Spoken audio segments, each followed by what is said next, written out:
Bonjour à tous. Donc aujourd'hui, on va voir ensemble le module Custom Text Block sur PrestaShop 1.7.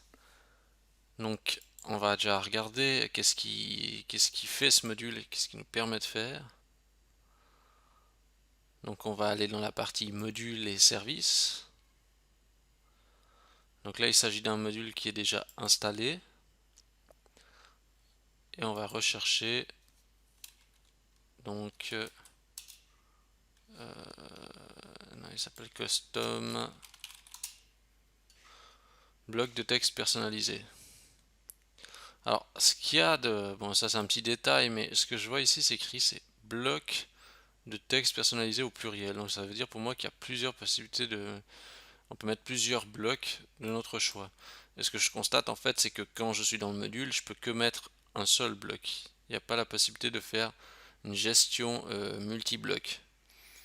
Bon, c'est un détail, mais ça aurait été bien de pouvoir faire plusieurs blocs et puis pouvoir les mettre un petit peu partout où on veut. Mais bon, pour ça, il y a d'autres modules complémentaires qui sont payants pour faire ça. Alors ici, ce qu'on va faire, c'est j'aimerais pouvoir rendre mon bloc un petit peu plus dynamique, un peu sympa, sans forcément devoir intégrer des images. J'aimerais pouvoir faire ça quelque chose d'assez simple. En fait, mon but, c'est de intégrer par exemple des icônes comme on voit dans certaines démos. Il y a des icônes dans le bloc, et puis je trouve que c'est assez fun. Alors, ce qu'on va faire, c'est déjà, on va aller sur fond avec zoom. Et ici, eh ben, on va, en fait, donc ça c'est une librairie qui permet en fait de générer automatiquement l'affichage des icônes. Et c'est très pratique parce qu'il n'y a pas besoin de créer une image. Parce que comme ça, la librairie fait directement l'image qu'on a besoin. On copie ce code et puis hop, on a notre image qu'on a besoin. Comme j'ai besoin de récupérer le lien de leur librairie, je vais juste utiliser un email jetable ici pour notre test. Donc je vais peut-être aller, je vais aller ici. C'est pas très important en fait. En fait, je crois que je suis pas trop fan de ce site. Je vais aller voir un autre site. Ouais, je crois qu'ici, il me semble, j'ai déjà utilisé ce service. Ici, il peut me donner un nom temporaire. Voilà. Ça, c'est juste pour notre test, hein, donc ici, donc sur la librairie, je vais m'enregistrer. Et puis normalement, il doit en fait m'envoyer un mail. J'ai pas reçu de mail. Peut-être que j'étais pas au bon endroit. Ah, mais j'étais pas au bon endroit en plus. Alors, ouais, ça commence un petit peu mal. Alors, je vais retourner sur... Euh,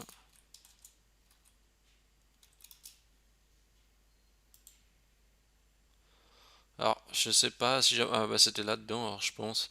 En fait, c'est dans Get Started qu'il fallait aller puis mettre son mail. Donc, je vais juste le faire. Ok, puis il me dit qu'il m'a envoyé mon code à intégrer. Et puis ici, maintenant dans ma boîte, cliquez sur rafraîchir. Je vois même pas où il est le bouton rafraîchir. Je refais juste un rechargement comme ça peut-être. Ouais, bon.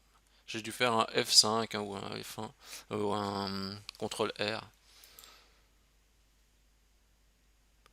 Alors, donc en fait, eux, ils nous envoient directement un code à intégrer pour qu'on puisse manipuler en fait ces icônes.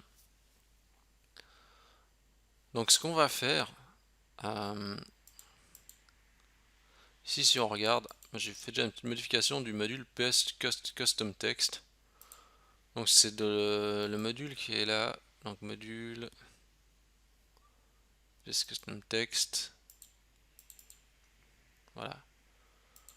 Et ce qu'on va faire, bon, je vais juste vous expliquer déjà pourquoi j'ai modifié ça. Alors, je regardais où j'ai intégré du code. Donc j'ai intégré du code déjà à l'installation, donc là dans la partie install.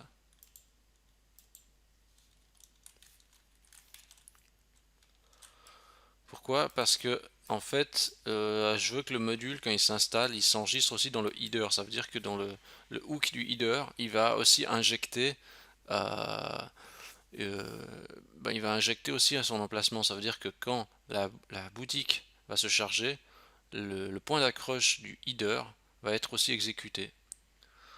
Et en fait, ce qu'on va faire, c'est qu'on va justement ajouter une fonction spéciale dans la partie header, qui ici n'existe pas, hein, qui n'est pas utilisée. Faire une nouvelle méthode qu'on va rajouter tout au fond. Voilà. Et en fait, cette méthode hookHeader, donc si vous comprenez la logique, c'est on installe, donc quand le module s'installe, il greffe le module aussi sur la partie header. Et quand on regarde dans cette partie header, donc ça veut dire que ça va venir exécuter ce qu'il y a ici dedans, et bien en fait, ça va euh, injecter notre fichier JavaScript qu'on vient de générer tout à l'heure. Ça veut dire ça.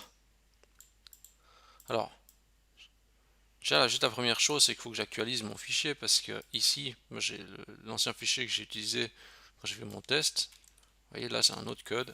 Donc voilà, j'actualise juste ce lien. Donc pensez bien à actualiser aussi votre lien pour pas utiliser le code que j'ai déjà mis moi. Sinon, on va tous utiliser la même librairie, ça va pas. Il faut que chacun ait la sienne. C'est mieux. Donc voilà. Alors, ce que je vais faire maintenant, c'est je vais juste je vais déjà désinstaller le module parce qu'il faut que le PrestaShop greffe le module sur, sur le bon hook. Parce que comme il n'était pas sur le hook, alors je vais désinstaller. Oui. Et je vais chercher. Je trouve toujours moins pratique cette nouvelle manière de faire comme ils ont disposé ça. Alors, custom block, voilà. En fait, bon, il a réinstallé, mais on voit pas de différence. Je charge ma page, mais il se passe rien. Et c'est normal, il doit rien se passer en fait, concrètement. Ici, vous voyez, j'ai mis une ligne en commentaire. Je vais la mettre, je vais la désactiver. Et je la recharge. Et ce que vous voyez ici, s'il y a une mention qui s'affiche, c'est écrit passage dans le hook header. Ça veut dire que le module, maintenant, il exécute bien cette partie-là. Et comment on peut s'assurer que vraiment il fait bien le travail? En fait, on appuie sur la touche F12. Et euh, si on regarde, par exemple, dans le code source de notre page, eh bien, on doit avoir, si on regarde, on doit retrouver ce bout de code. Juste voir s'il est là. Oui, donc on voit ici, hein, on voit ici qu'il y a l'appel. Hop. On a même les deux appels, en fait c'est même celui-ci. Donc on voit qu'il y a bien l'exécution qui est faite. Donc là c'est juste pour vous montrer hein, comment ça fonctionne. Donc le chargement se fait bien, donc ça veut dire que maintenant logiquement on peut manipuler la librairie. C'est-à-dire qu'on devrait pouvoir ajouter des icônes à l'intérieur. Donc déjà je vais juste tester pour voir si ce qu'on vient de faire ça fonctionne. Donc je vais prendre, je vais aller dans les icônes, je vais dire ok, je vais mettre ça. Alors là il faut pas copier comme ça directement parce que si vous faites comme ça, normalement ça va pas fonctionner. Il faut passer par le code source. Quoique, comme je vois comme il a colorié le code HTML, ça se demandait si ça fonctionne. On va faire le test mais normalement ça fonctionne pas. Quand on fait ça, ah ouais, donc il a été capable de colorier le texte HTML, mais effectivement, il n'y a pas d'exécution qui a été faite. Donc, ce qu'on fait maintenant, c'est on va justement copier notre code directement dans le code source. Et là, il y a une subtilité. Ici, vous devez mettre un, voilà, c'est donc et commercial NBSP. Point virgule. Pourquoi? Parce que ça veut dire que c'est un espace insécable. S'il n'y a pas un espace insécable entre les deux, PrestaShop compresse tout et l'icône n'apparaît pas normalement. Alors, on peut même faire le test d'ailleurs. On va le laisser comme ça. On enregistre. Là, il se passe rien. Hein. Dans la partie back-office, on ne voit rien. Et puis là, ah, il y a une icône qui est apparue. Donc ça, c'est plutôt positif. Alors, vous voyez, il a enlevé l'espace. Mais si je serre, par exemple, et que j'enregistre, l'icône disparaît. Donc en fait, ce qu'il faut, c'est qu'il faut laisser un espace comme ça. Je fais ça. Est-ce qu'il n'a pas aimé?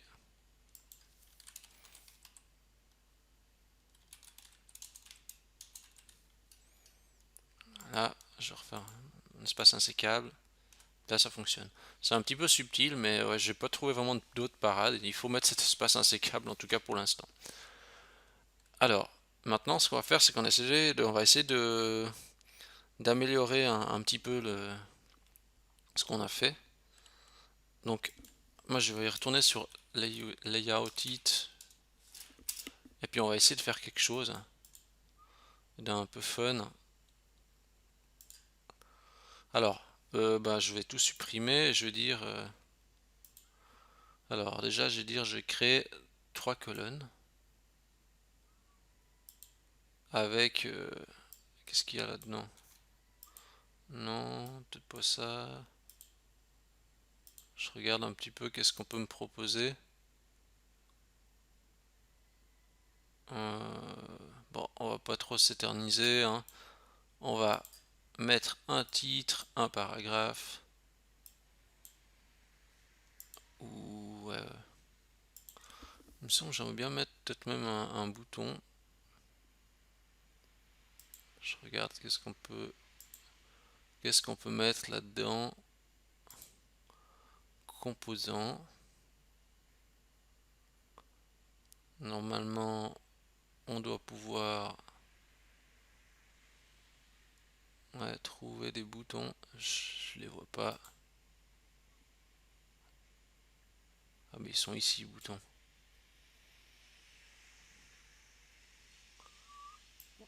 Je vais les mettre aussi là. Alors là, il n'y a pas vraiment de règle, hein. Je fais juste un petit exemple. Et puis donc le bouton là. Et puis ouais, le paragraphe, il me semble qu'il est un petit peu gros. Bon, alors vous, je vous laisserai faire mieux parce que moi, apparemment, j'ai vraiment une organisation qui est pas super, hein. Je vois, je suis un peu désordonné comme je fais ça. Mais au moins, comme ça, j'ai une structure, j'ai 3 colonnes, hein, et c'est ce qui est important avec du contenu. Après, donc je vais télécharger ça, je clique sur Download, puis je fais Continue en étant non logué. Voilà. Puis maintenant, ce que je vais faire, c'est je vais me créer un nouveau fichier HTML. Voilà. J'aime bien aller dans le Notepad parce que comme ça, on peut se faire une petite structure. Et donc là-dedans, maintenant, ce que je vais faire, c'est je vais m'injecter des icônes. Donc je vais dire, ah ouais, je vais reprendre celui-là, par exemple. Et puis, je vais ajouter un bout de nouveau code. Alors, je dis juste en fait à ce bloc qui doit être, enfin avec cette icône qu'elle doit être centrée.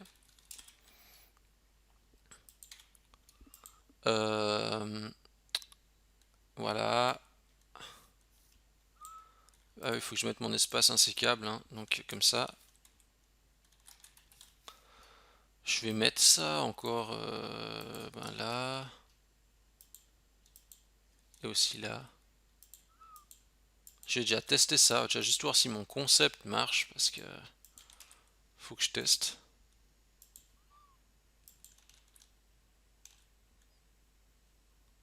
Alors, c'est pas trop mal, hein. Le concept est déjà là. Mais c'est pas encore super. En plus, je crois que j'ai fait une petite faute. Je crois que j'ai pas fermé correctement les balises. Donc, ce qui se passe aussi, c'est que j'ai vu que les icônes étaient un peu petites. Alors là, je vais le faire comme ça parce que sinon ça va prendre trop de temps de mettre ça dans une feuille séparée. Alors je vais agrandir l'icône. Je vais mettre 40 pixels par exemple.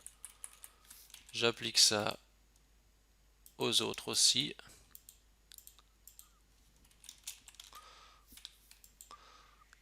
Et je vais mettre ça comme ça. Je rebalance le tout, j'enregistre, je recharge ma page. Et c'est pas mal. Ce qui est un peu dommage, c'est qu'il n'y a pas d'effet. Le bouton il est tout gris. Alors, comme je comprends pas ce qui se passe, je regarde ici sur le bouton qui a l'air de fonctionner. C'est peut-être parce que c'est bouton primary là. Je vais peut-être mettre ça directement à la classe. Donc si là, regardez, là c'est vraiment du cosmétique. On serait pas obligé vraiment de faire ça. On s'écarte un peu notre objectif, mais je suis obligé d'aller toucher ce paramètre. Et j'augmente aussi la dimension. Je mets à 80 pixels. Et ce que je vais faire encore d'autre, c'est je vais changer d'icône. Je vais mettre d'autres icônes à côté. Allez, je prends celui-là. Et moi, je vais juste prendre en fait le petit bout de code, hein, parce que c'est juste ça qui fait changer. Donc je prends le télégramme. Et puis je prends encore, je sais pas, un qui me plaît. Sans que je passe toute la journée à choisir celui qui m'intéresse, à thermomètre. Alors, on va mettre ça quelque part, ici, sur le dernier. Voilà, je vais reprendre tout ça. Et puis je vais mettre de nouveau dans que l'HTML. Je colle, j'enregistre, je recharge ma page. Ah, c'est déjà quand même mieux quoi. Donc après, c'est de la customisation, hein. Ici, ce qui a peut-être, moi ce que j'aime bien, c'est bon, avoir peut-être un peu moins de texte parce que je trouve que ces blocs là, ils sont intéressants, mais s'il n'y a pas trop de texte non plus. Alors là, je vais enlever un petit peu, je vais juste laisser. Comme ça, vous aurez déjà une base. Moi, je vais vous donner le code HTML, puis vous aurez déjà un début pour démarrer. Après, certes, c'est très basique, mais ce sera déjà pas mal. Et en plus, là, j'ai pas précisé, mais on peut faire des choses aussi encore un petit peu différentes. On peut toujours jouer avec la couleur. Donc, on peut très bien dire, ouais, je sais pas, par exemple, on dit, on colore, on dit que c'est euh, couleur. On va dire que c'est peut-être pas tout noir. Fond color, c'est color. Voilà. Bon là vous voyez en fait aussi que c'est vrai que ça prend du temps de faire ces mises en page, hein. Il faut tester avant d'arriver à quelque chose.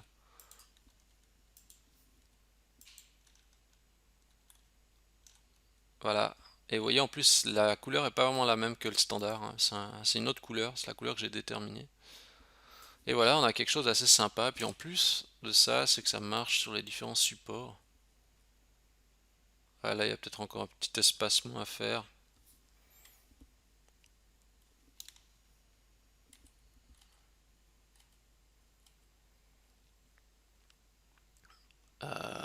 Si jamais, là, ce qu'on peut faire, c'est pire, on peut rajouter un petit BR là en retour comme ça.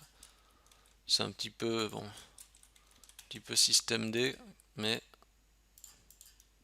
des fois ça suffit pour faire l'affaire. Bien sûr, on pourrait optimiser avec des classes. Et, ah ben là, ça n'a pas suffi. Est-ce que je tente encore de rajouter un deuxième BR? Bon, je vais juste le faire comme ça.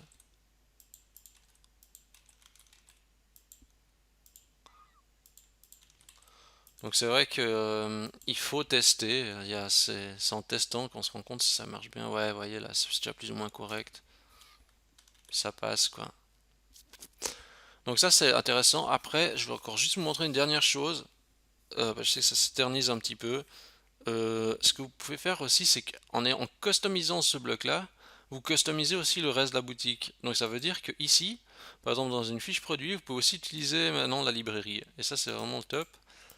Parce que si on regarde là, par exemple c'est notre article, c'est le numéro 3. Je vais modifier le 3. Et puis je me dis, ok, je vais mettre quelques petites infos dans ma description, par exemple. Alors là, si vous n'arrivez pas à faire des retours à la ligne, il faut faire majuscule Enter. Je sais pas pourquoi on doit faire ça. Dans le nouveau PrestaShop 1.7, et je sais pas non plus pourquoi quand on fait CTRL V, il me redirige ailleurs. Alors juste faire comme ça. Je fais un clic droit. Je n'ai pas encore compris toutes les subtilités des fois de cette nouvelle version. Alors je fais comme avant, hein. Puis là je mets par exemple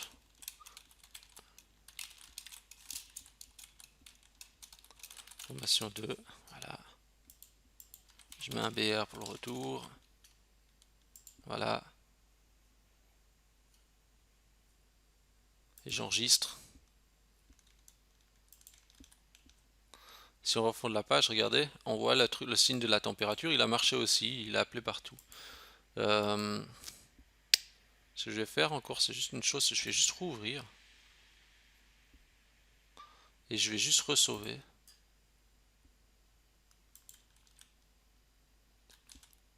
Alors c'était juste pour vérifier que si j'ouvre de nouveau le produit puis que je resauve, voir si ça a supprimé en fait l'icône.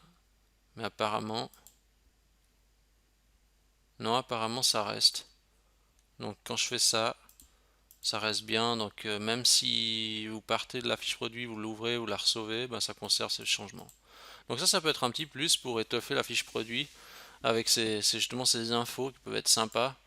Du coup, ça peut faire la différence, hein. Vous avez des fiches produits avec des petites icônes comme ça, c'est toujours plus convivial pour l'acheteur. Donc voilà, on a fait un petit tour avec ce bloc finalement qui est tout simple, mais qui finalement il est déjà plus vendeur comme ça, quoi. Et c'est pas trop compliqué à mettre en place, faut juste prendre un petit peu de temps. Je vais vous mettre toutes les sources dans l'archive, hein, que vous pouvez trouver juste soit en dessous de la vidéo ou sinon bah, directement sur la page du blog.